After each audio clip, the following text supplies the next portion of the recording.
Ladies and gentlemen, boys and girls, welcome or welcome back to Soap Lore. I am jumping on here totally unexpectedly. I'm sitting down to watch season 3, episode 11 of Knots Landing Power Play. And usually my routine is I might push play. If I'm watching on the laptop, I don't really worry about it as much, just fast forward through the title sequence. They do this little thing where they give you several scenes from the show. And by all intents and purposes, I've been avoiding that as much as I could. Today, however, on a whim, I thought, let me watch Knots Landing so that I can go ahead and get a feel for it. The show has not started, but the gasp, I just gasped. You have got to be shitting me. Oh. Okay. Lord have mercy. I need to. Abby? Let me. Soap fiends, forgive my stammering and stuttering. Let me just say this. I don't know what to say. Like, yes, she was into him, right? For a little bit. That was just an episode or two on the previous season. I really thought that thing was closed. She didn't seem to be all that interested in him. She did show a little bit of interest at the beginning of this season. However, why? Why? Girl, okay. Let's do the intro and then I'm going to watch this. Lord willing, I can get through this without acting a teetotal fool. In the back of my mind, I'm thinking, okay, flirty Abby, no big deal. I didn't think Gary would go for it. But in this opening, synopsis sequence thing, damn it, I can't believe I'm mad at myself, first off, for seeing it. It wasn't as if I wasn't going to see it, but now I got to watch this with that knowledge in the back of my head now. Pardon my language, y'all. Let's get this show started. Screw this. I'm not going to be able to do it. I made it 4 minutes and 21 seconds. Cute little guy. Do you remember the Gasahol episode? Yeah, I think it's called Gasahol. That cute little guy with the mustache. He's back. And apparently he has been very chummy with Gary. And they're working on turning Gasahol or whatever. Alternative gas options. I can appreciate Gary's excitement. However, they have the entire shop with these, it's super loud. They're revving engines, or they're running these diagnostic tests. Looks like everybody's hooked up to one of those heart monitoring machines, which clearly now it's probably for a car. But there seems to be quite a bit of pomp surrounding this particular project. And in all the excitement, Abby seems to be there. She's reading the test results. She seems just as excited as Gary in the short gas guy. So they go to Karen's office and they're trying to convince her to, I don't know, reach where into her blue blood bank account that I didn't know she had and pull out $200,000. Short gas man says he has a little farm. He doesn't have enough money to do whatever he needs to do. And something occurs to me. First and foremost, I'm so pissed off at myself. I wish I hadn't seen that. Now I'm forced to sort of look at, I don't know what I'm trying to say. I know that Gary is growing, right? He just got back on my, not good side, but okay side. Like, he's keeping his mouth shut this season, keeping his mouth shut, shirt off. I can deal with you. However, what I'm seeing, I don't necessarily dislike. He seems to be very focused. He's very passionate. He's very excited. Oh, I just don't like that Abby's in the mix like that. Aren't you supposed to be cooking the books? I know what I was going to say. I don't like the ganging up on Karen, presenting this information. I understand you guys are excited, but then I remembered, isn't this what Sid sort of got killed in behind? Maybe not necessarily that particular engine, but his engine, well, no, I guess that didn't have anything to do with it.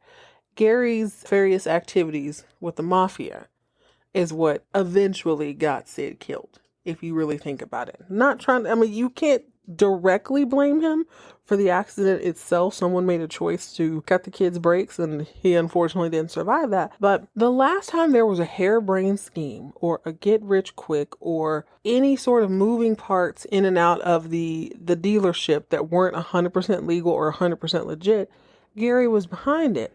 It's annoying to me to see he and Abby so gung-ho in Karen's face.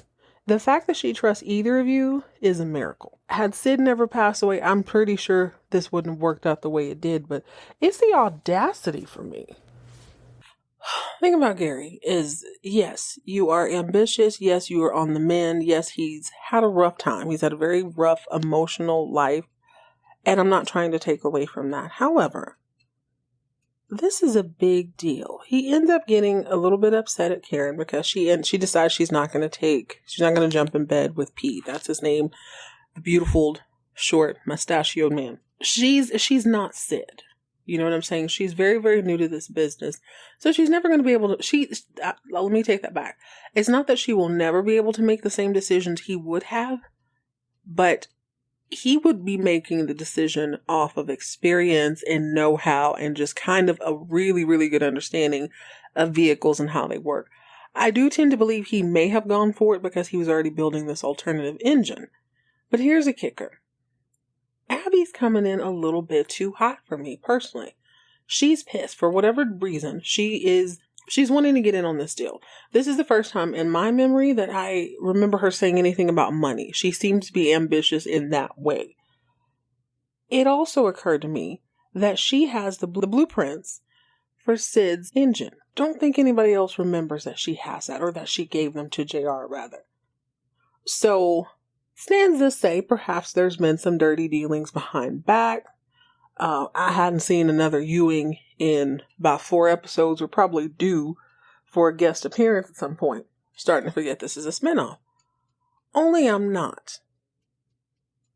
Coming from money like Gary did, I can understand him wanting to take the risk. He sees the opportunity. And yes, he has a little bit better knowledge than Karen about the car business. But I don't think it's so much the car as it is the business. Now, he's also from oil, so he understands energy. But he doesn't understand big risks. Or maybe she doesn't understand big risks. I just think him coming from the family he came from. Yeah, you're probably used to throwing money away. People don't have $200,000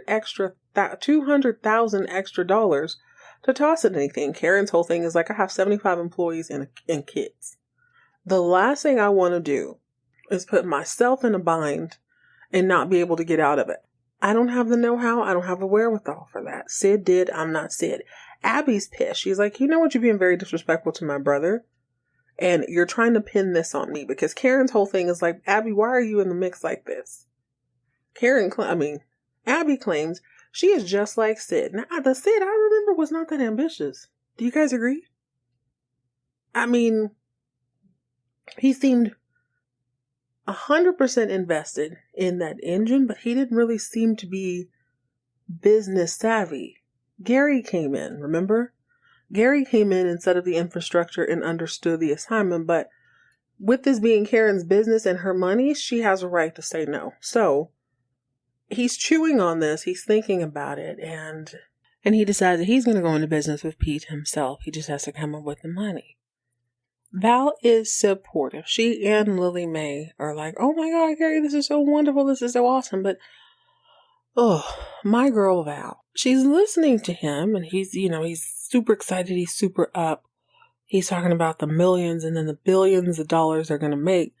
And he jumps up from the dinner table to go make a phone call. He wants to catch Pete before Pete decides to sign a deal with this oil company that wants to buy him up. Now, Gary's thought is like, no, they don't want to buy you out per se. They're not going to put the methanol out there. They're going to shut you down. What better way to do that than to buy up your company so that it never sees the light of day? So Val is talking to Lily Mae and she's uncomfortable. This woman's instincts are on point. It's not just the instincts, but remember, she's been with him on more than one bender. She's been with him with his high highs and his low lows. It's as if she sees this pattern. So he's on the phone. He calls Mexico. He's trying to talk to Pete's wife, but he don't speak any Spanish, which is very hard to believe because in Dallas, all of the staff that works for him are Spanish-speaking people. So I can't understand why he didn't pick up some, especially in Texas in the 70s or 60s. There's got to be vaqueros all over the ranch, I would think. But he doesn't know how to speak Spanish. So he put, to my shock, awe, and surprise, he put Valene, the Vidalia Onion Queen, Vidalia, the Onion Queen, is bilingual. She habla español, just like that. What is onion in Spanish? Is it cebolla? She's la reina, la reina cebolla, I think. Anyway, her and Mrs. Pete are trying to communicate with each other. He wanted her to say, tell Pete not to talk to the oil company in Spanish. And Valene's like, listen, baby, listen. My Spanish is pleasantries and less. I can't really say a whole lot like that. I forgot she was a waitress. Maybe she picked up a little something when she was traveling across the country. Well, while she's on the phone, Abby comes waltzing into her home, hyped up, saying, listen, I can put in $50,000. You can mortgage your house and then you can get the money. That way, your money, my money together, we got $200,000. Now, all this occurs while Val's on the phone. She eventually is able to communicate with Mrs. Pete and say, hey, tell Pete to call Senor Gary Ewing. Next thing you know, he's running upstairs. He's like, I'm going to go talk to Pete now. I'm going to fly down to Mexico. So he runs upstairs and Valene runs behind him like, wait, what the actual F? What just happened? I'm on the phone for 30 seconds. You're making big plans. This ain't adding up. Now, this is where things can start to get a little bit sticky. This is where he pisses me off again. I'm going to try my very best I can be diplomatic. I don't have to try that hard. I can be diplomatic. I don't want to, but I will. Gary is good at business. Gary has brought Sid's business back from the dead. He has pumped new life into that car dealership, and he's probably the reason Karen is able to make a decision. She's in the position to say no because Gary has done so well at the business, okay? I fully accept that. Having something on his own, he seems to thrive. He's hardworking enough, he's tenacious enough, he's creative enough to be successful. With all that being said, it still doesn't mean that Valene would share that exact same sentiment. She's looking at this from the other angle. She's asking all the right questions, quite frankly. I was impressed with her line of questioning. Gary, why so soon? Why would you mortgage out our house? And he's like, it was a gift from my mom. He's right. She says, okay. She's thinking this is security. This is not a home. She's never had a real home. Think about that. Gary grew up in the lap of luxury, although it was dysfunctional luxury. It was luxury nonetheless. Even when in his wild, wild days, he could always come back home to that ranch. She has never had that. So obviously she's going to be protective of it. But she says, Gary, listen, if $200,000 will get you into this business, obviously I want you in the business, but baby, all I'm saying is there a reason methanol isn't bigger? Is there a reason it's not the most popular thing going right now? She's just asking questions as someone who is about to have her house mortgaged off. I will give Gary a little bit more credit. He tries to be understanding, but then he flips it on her. He starts gaslighting her. As if every time he has a harebrained idea, she looks down on him. You know what?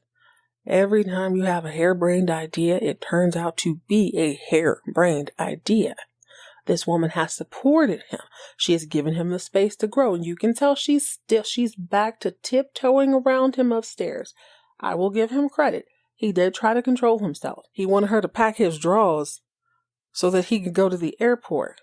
Come on, Gary. Okay. It was just this is right before he took off his shirt, by the way. So yes, now we're all thinking about your underwear. You're shirtless. We get it. I get it. Knots Landing. I get it. But you just, I hate to see this woman fold into herself. And you know what? I'm actually getting pissed off. The more that I think about this, they just did that Hocus Pocus Halloween special where we saw kind of the fragility of her mind, the hairpin trigger she's on emotionally. And now, as she voices a very relevant concern, you don't believe me. You never believed me, Gary. That statement is true about almost every other person in your life, but it ain't true about Valene. It ain't true about the Vidalia Onion Queen. So next thing you know, I thought this mofo was supposed to be getting on a plane. Valene called the airport and made his reservation. Can you imagine? Oh my gosh. Called the airport, made the reservation. Why is the next scene in Abby's house? Now I got pissed halfway through. I'll admit I made it 19 minutes.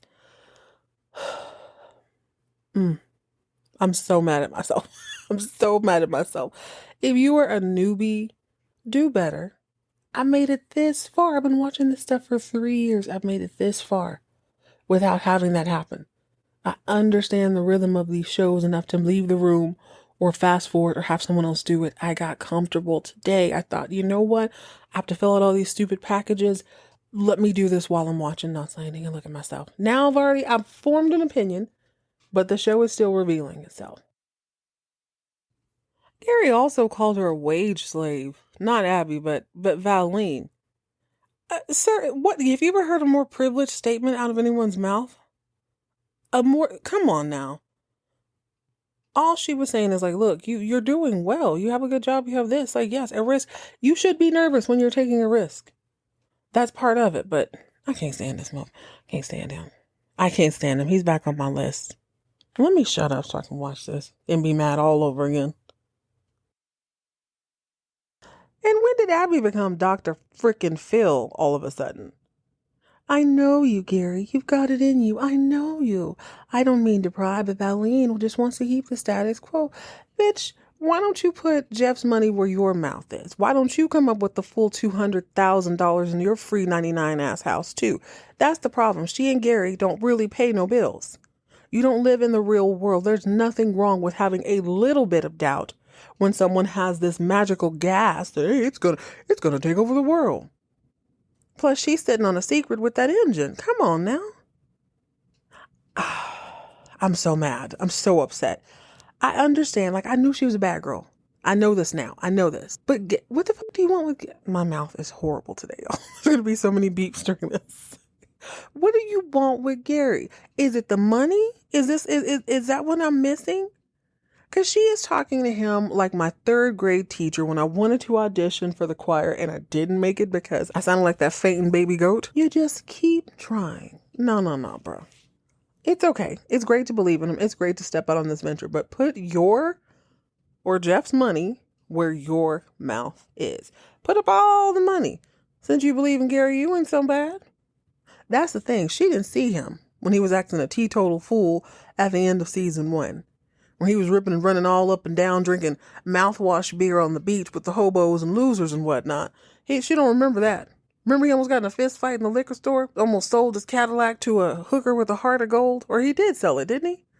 I'm not going back to watch that. We got to focus on the task at hand. Abby ain't. Let me just say that right now. Paint my girl as no loser. She's not a loser. But in the same breath, I'm going to say this. It might be time for Val to either pop off or walk off, because tiptoeing around this man is not sustainable. His whole thing while he's at Abby's house is like, you would think she'd be excited to see a little ambition in me. Sir, when has she not been your biggest cheerleader? She celebrates your ambition. She even bigs you up like, dude, you're doing a great job here, but this is risky. I'm all for it. I know I could be out of house and home if you're not successful. Of course, Abby can do that. She had an ex-husband. She's living on alimony. And she's got a job where she went to a job, cooked the books, and still has the same job. Talk to me like that. I just talked all that ish. And then Gary gave a little sly, he gave a little sly smile on the couch. And I'm like, okay, I get it. God, pull yourself together, Jett. I'm going to say this now. At 20 minutes and 6 seconds, I'm telling you now.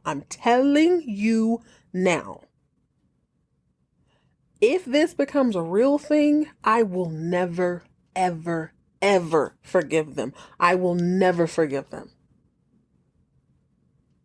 Who wrote this? Okay, I'm calming down. Thank you very much. He's just smiling all in her damn face like the Cheshire Cat. Oh, there he goes. Now he wants to go back home. I've reduced myself to putting this on mute and just reading the subtitles because this is every little thing he does is pissing me off. Val was on the phone like a good little wife making his whole, plans for his flight. Why is this fool wearing a suit jacket at night? He's a clown. He's a clown. He's a joke. You know what it is? You gotta dump people sometimes. You just gotta. Valene needs to scrape her entire social plate all the way off and then scoop back in who she wants. She can get a little scoop of Karen. Laura seems to be cool. She can stick around. Ginger ain't really bothering nobody. It has also been. It has also come to my attention that I may or may not be throwing shade at. I really don't have any intention of doing that towards her. I think it's more towards Kenny than anything, but I'm gonna stop being as dismissive as I am when it comes to Ginger. I apologize. I really don't have any animosity towards her, but kinda, a little, I guess. Oh, this episode, Lily Mae left her mixtape at Kenny and Ginger's, and he snatched it out. He's like, I can't relax to this, so he puts on some sleazier music.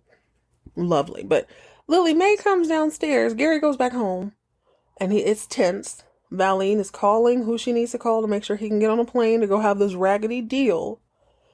And she apologizes once again. Stop apologizing. He is a big boy. If he can't take it, that's not your problem. So as he's leaving, he was just smiling. You saw all of his teeth when he was smiling at Abby. But when it's Valene, he damn near walked to the door like, you're not going to kiss your wife goodbye? You can't be bothered to comfort her. He does eventually walk over. They hug. I love you. I love you. He leaves. Lily Mae was ear hustling. Surprise, surprise, from the top of the stairs. She comes downstairs and she's like, you want my advice? You got to stand by your man, not on top of him. Okay, Patsy, debit card declined. Did you stand on top of your man or beside him when you left Valene in that holler with a dead body on Christmas? No, you didn't. She's not wrong, but she's not right in this. Stop gaslighting. If one more person gaslights Valene, I'm going to have a fit. I'm gonna drown this woman. So there was a whole Lily Mae interlude, but damn it, I'll be damned if Abby didn't get on a plane and get down to Mexico. So the next day, I don't even remember where I was when I stopped talking. Gary's in Mexico. He calls Abby the next day to explain, hey, it looks like Pete went with the corporation, not us. She decides she's gonna fly down to Mexico. She calls Richard, goes over there and talks to him like, okay, is there anything we can do, Gary and I, to stop this deal from going through? Richard explains the legality of everything, i.e., if someone at the corporation was listening in on the conversation that was had with Pete, that's technically a legally binding contract, blah, blah, blah. Well, Laura comes in, because this is early in the morning. Laura comes in. She hears a little bit. She knows that Abby's going to Mexico. So she's like, hey, Richard, why don't you go with her? Abby gets all offended. Like, why? Isn't that jumping the gun? Isn't that too much? No, you didn't say that when it was time to cough off the money for this here experimental gas thing. So Laura, I don't know what Laura's play is. She seems to have completely gotten over the fact that Richard and Abby banged regularly just a few months ago. She's over that. She's like, no. You show up with a lawyer, it could work in your favor. I think you should. I'll go ahead and make the reservation. She reserves a ticket for Richard. He and Abby head on down to Mexico. When they get to Mexico, the deal with the corporation and Pete has already fallen through. Pete got the banks in Mexico to say they couldn't do the deal because it was with an American company. Something like that. The whole point is it looks like everything's free and clear for Abby and Gary to step on in. So later that night, they're smiling at each other. They're just, it's so cute. It's so cute. Taking a look at the grounds, they go into the barn and we get to see the equipment that is making the methanol. Am I slow? Because Gary's explaining to Abby that Pete's grandpa used to run a moonshining business back in the day, and all this equipment is now used to turn the wheat into alcohol. Is this running on booze? It's the same thing, right? I guess maybe it's not distilled. It is technically moonshine. I know there's somebody from Tennessee or Georgia or something listening to me. Let me know. Not that I'm saying, let me be clear, not that I'm saying people from Tennessee and Georgia drink moonshine, but I know if you're in Tennessee, you probably know a lot more than I do about distilleries and whatnot. It's a bigger business. Plus, moonshine. Got them good mountains, that good spring water. Anyway, it's really bugging me because back in California, Valene shows up to the dealership. She shows up the next day looking for Abby. From the night previous when she hugged Gary to get on the plane, she shows up that next morning at Knott's Landing Motors to talk to Abby because Valene hadn't heard from Gary all day. She just wanted to see if Abby had, due to their business relationship. Only when she gets there, Laura and Karen are about to go to lunch. Karen's like, oh no, Abby's down in Mexico. Valene's stomach drops. She leaves. Later that day, she and Karen are having tea. She's telling Karen, listen, I just don't like it. I mean, I can't seem to say anything right. He thinks I don't believe in him. Anything Abby says, he's jumping up and down. She's basically like, I have a really bad feeling about this. Karen's like, girl, Abby acts like that with everybody. Gary is not interested in Abby. As far as we know, this is just business. He don't want her like that. And she tries to fix her mouth to say, and Abby would not, but she can't even say it. She just swallows it down like, Abby's just being Abby. And Valene's like, yeah, no. So flashback, let's go back to this barn scene. Abby's now touching all the 1920s distillery equipment. Oh my God, I can feel it. I can feel it. She's building up momentum. I see what you're doing. I see you, Abby. Now, side note, this is Bad Girl 101.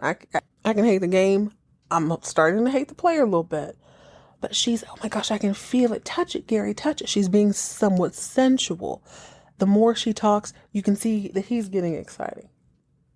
We grown here, okay? I'm not saying that kind of excited, but he is mentally excited. He is enthralled with her. He is like, yeah. She's hyping him up. Touch it, Gary. I got a feeling. I just want to feel this. I want to feel how it feels right before this moment. I know this is a special moment for us. You know what she reminds me of? Not what? Whom? Of Lucy. In this scene, there's something about her giddy nature. There's something about her excitement. There's something about the tone in her voice. It reminds me of Lucy. I know what's going to happen because, oh my God, this is ridiculous. I can feel it, Gary. I can feel it inside of me, Gary. Can't you? Come on now. And then this country, Bama backwoods, burnt barbecue eating, highfalutin hillbilly lets out this whoop, ridiculous whoop in this damn barn. I can't stand Gary. I'm going to choke him out, y'all. I swear I'm going to do it. This mother lover, after making out, let me go ahead and put that out there for those of you who didn't know. They make out in the distillery in front of the weed hall, alcohol, methanol, whatever the hell it's called. Make out in front of that. You know who the voice of frickin' reason is? Richard. You know you in trouble when Richard is the voice of reason. So they go back to the house, or they're walking back to the house, he and Abby. And she's like, aren't you going to talk about it? There's nothing to talk about. You know how he does that little prune thing with his mouth? He don't want to say nothing. He's acting like everything is Gucci and golden. But then they give each other this warm sort of look like, oh, we're knowing. So later that night, Gary is sitting on the front porch looking like Mr. Rogers, full button-down shirt, long-sleeve shirt in Mexico. Come on now. Sitting out on the porch, Richard comes out and he's like, you know about me and Abby last year, right? Gary's like, yeah, what of it? Don't what of it, Boozy. You gonna listen to me, Rummy. Richard tells him in not so many words, you know, me and Laura weren't doing the best. I thought I would never cheat, but then I did. And I thought it was fun for a little bit, but guess what? It was not. It was a bad idea. It was trouble. I'm telling you this quietly, sir, on this porch in Mexico. It was trouble. Do with that information what you will. Do you know what he does with this information? Do you know what he does? He suppresses it. He stuffs it down inside. Then he has the audacity to take his narrow ass home the next day. Valene is dressed in a pleated silk pink gown or old lady dress. It would be an old lady dress today. She has dolled herself up and she's like, hey, Gary, how was the trip? He don't even say, hey, Valene. He's trying to go upstairs. Oh, Abby will be over here in a minute. Oh, and Valene's trying to say something, but he ain't really listening. She's like, well, dinner's ready. They cut the corner. She has a candelabra's lit. It is a warm, quiet setting. She got dressed up for him. She told him specifically she got dressed up for him. And this fool want to sit down and start talking about the whole trip. Oh, the weed hall, this, and there's so much room, and Abby is so smart. She came up with all these. Can you believe this has the nerve to talk about how wonderful Abby is and how clever she is and how her great ideas were, and it's just so wonderful, this, that, and the third, and she forgot her bag, but she'll be over in a minute. You had all this conversation about and to and for another woman, but you couldn't call me when you was in Mexico? And this mother lover has a nerve to walk into the house empty-handed. How you go on a whole ass business trip and not bring your wife back anything? Anyway, eventually Valene's like, Gary, you are unfreaking believable. Don't you see? Do you not see the obvious? Do you not see this dress that I did? She even cut out her ponytail today and did it in a little Nubian knot on the side of her head. You know how she likes a whimsical hairdo. And also, do you know how difficult it is? People may not know this. It is very difficult to sit in a silky skirt on a silky seat. She is slipping and sliding, trying her best. You know how strong your thigh muscles have to be to hold yourself upright to listen to this bull? You want to talk about Abby the whole time? Then this has the nerve. I had to stop it. He has the nerve to be like, what are you, jealous? Are you for real? This is why I can't stand him. This is exactly what I'm talking about. He is a child. He is a grown man child who has no focus for anyone or anything but himself. All of a sudden, he thinks he's him.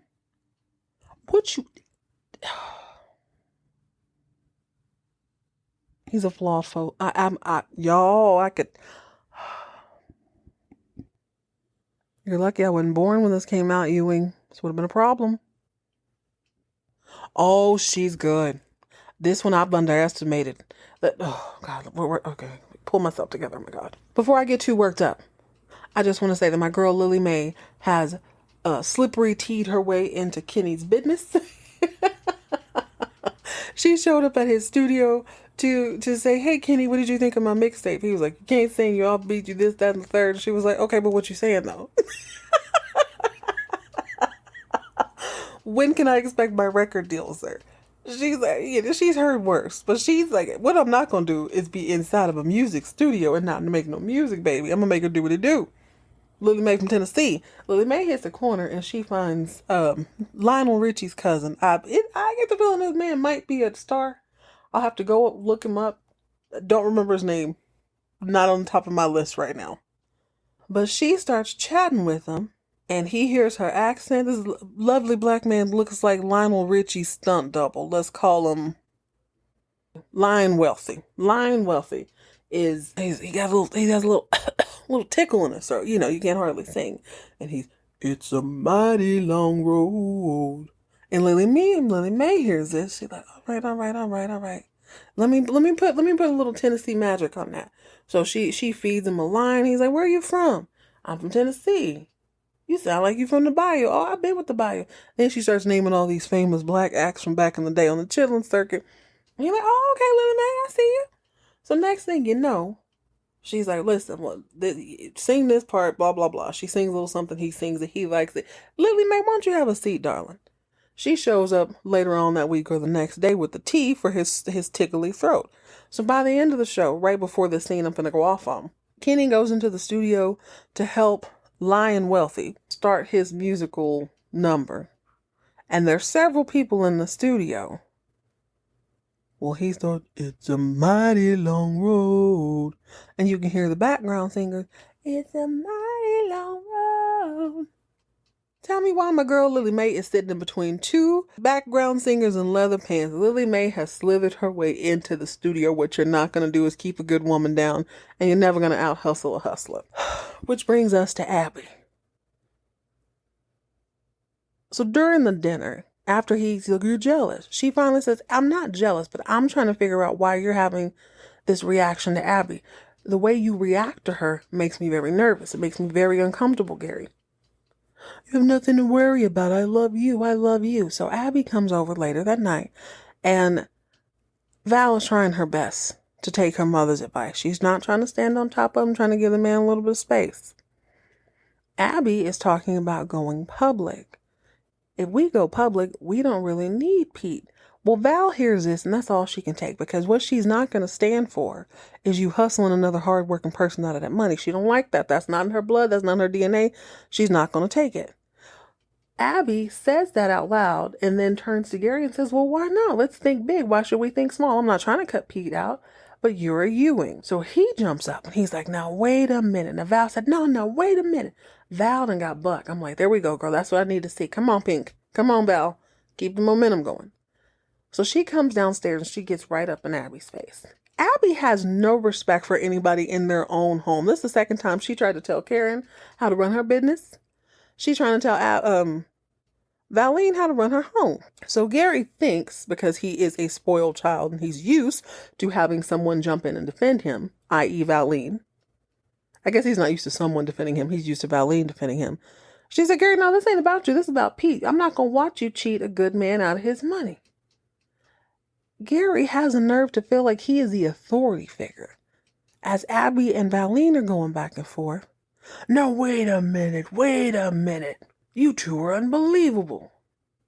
You think I can only do it? He's basically going off on both of them. You think I would act this way? You think I'd cheat him because I'm a Ewing? And you only think I'd make it because I'm a Ewing? Well, I am a Ewing. I'm Gary Ewing. And I'm the only Gary Ewing I know. Excuse me, sir. Actually, just 2 short episodes ago, we met Gary Ewing the first. Okay, but that's neither here nor there. He's pissed. He's big mad. But the look on Abby's face, Abby knew exactly what to say to get him all riled up, to get him all in his feelings, to get that blood boiling. She looks quite satisfied. As he goes off, he's about to storm out of the house. Val's like, where are you going? I'm going to call Pete. Well, I guess he wasn't storming out of the house then, was he? Whatever, he's headed towards the back. My bad. I'm going to call Pete because I need to talk to a friend. Someone who believes me. And then he looks at Val. He's right in her face, too. She's just mouth open, like, what just happened? He's like, I need to talk to a friend. And I don't have one of those in this room. Abby's just sitting there smiling as if that was exactly what she wanted. Oh. So here's the thing. The title of this episode makes a lot more sense now. Power play. Wasn't it all about the methanol? It was all about this. I don't...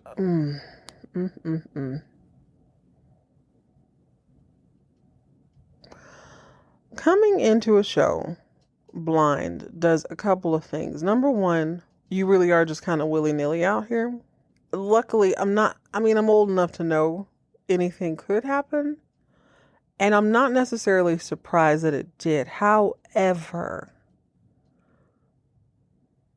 with not watching, I'm like, well, how serious is this? And I'm thinking back over anything I've seen. I hadn't seen, on the show, it shows a couple of different stills. I've never seen them together. I think I saw a picture. I was watching it in the living room the other day, and they have when you pull it up on Amazon, it's where I'm at on season 3. You got a picture of Karen look like she robbed Prince, and then some lady with big hair doesn't quite look like Abby. I don't know who it is. I'm thinking I probably haven't seen more than maybe 6 photos ever of Knots Landing. So I don't know. I said this a few episodes back. I think if Abby wants you, you're got, period. If a bad girl picks you, you're just picked, period. Now, where does this leave Valene? It's interesting that it's so easy to sow dissension in their family. I didn't feel like that conversation warranted his reaction. But Abby knew that. So you know what? Maybe she does know him. Maybe she don't know him personally, but she knows a man like him with a little bit of a bruised ego. She knows how to coax that. She just needs to be contrary to whatever Valene is. Now, normally that would be very, very hard because Valene is so accommodating and whatever. So the opposite of that would be, be standoffish, be kind of hateful towards him. But that's not the case. All it took was a little bit of belief in a fresh idea. And he's all over it. Now, he's mad now, but I guess that's where I'm getting stuck. I shouldn't keep trying to predict this, but I can't help myself. Now, normally I would be like, okay, it's over. It's done. That's it. That's all. However, the look on Abby's face, and as I'm thinking back over the episode, she came over with the idea about mortgaging the house. It clearly was been thinking about this. Him being angry is just him being angry. it's still too exciting. And they're business partners now. So now she has an in. There's a reason she needs to be around him all the time. But also, when that all went down with Sid, when the mafioso types were exposed and Gary was then exposed, she got off scot-free. She threw him under the bus in his face. And he still went in for it. I think that's probably what I'm just kind of chewing on right now. She played him in a glorious and very public fashion. And look where we are on episode 11. I don't know. Gosh, I don't know how I feel about this one. Other than being royally pissed off at his immaturity.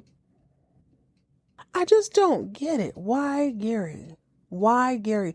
And as a writer on the show, we really gonna have her running through everybody on the block? Sid's dead. Only person left was Kenny. Kenny should have been a shoo-in. I'm very surprised that never happened, but the night's still young, I suppose. Damn. Nah. I think there's going to be something because he hid this. He didn't come clean. He could have come clean. You know what I'm saying? This would be the second woman. It is what it is. Gary, why are you effing with women that are so close to your wife? Why? And that's another thing. Valene is raising Abby's kids. I don't understand the boldness, but damn, this is a new level. This is a whole new beast. I have grossly underestimated this woman. Because that's trifling with a capital T. Oh, all right, guys. I would apologize for the raggedy nature of this episode, but it is what it is. Sometimes you just got to jump on and say what's on your mind. This is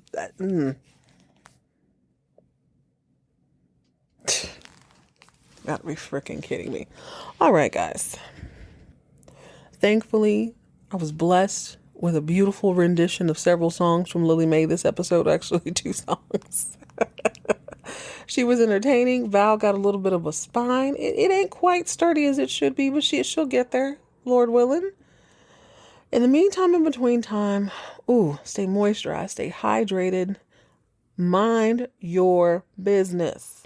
Don't pour Maker's Mark into your gas tank next week. It will not work.